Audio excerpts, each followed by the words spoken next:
કા પરસ તૈયાર થઈને કઈ બાજુ હેલો કાઈ નહીં નવ મોટરસાઇકલ લેવા જવું છું. હારું હારું લઈ આવો અમને ક્યારેક દેવરાવજો એ હા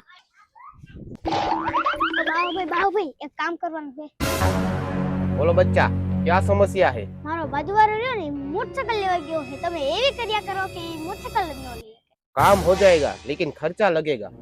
હાલો બાહુભાઈ આ 5000 રૂપિયા કામ થઈ જાવ ठीक है बच्चा तुम जाओ तुम्हारा काम हो जाएगा. કાયલા લઈ આવ્યો મોટરસાઇકલ ના રે ના મારે ક્યાં આયા એવા મોટરસાઇકલ ના પૈસા હે હું તો દુકાને ભાગ લેવા ગયો તો. બાહુભાઈ ઓલા 5000 રૂપિયા મારા પાસા લાવો नहीं बच्चा तुम्हारा काम हो गया है. वो अब मोटरसाइकिल नहीं ले सकता है. तुम अब जाओ तुम्हारा पैसा वापस नहीं मिल सकता है. આજે મારું ગોળું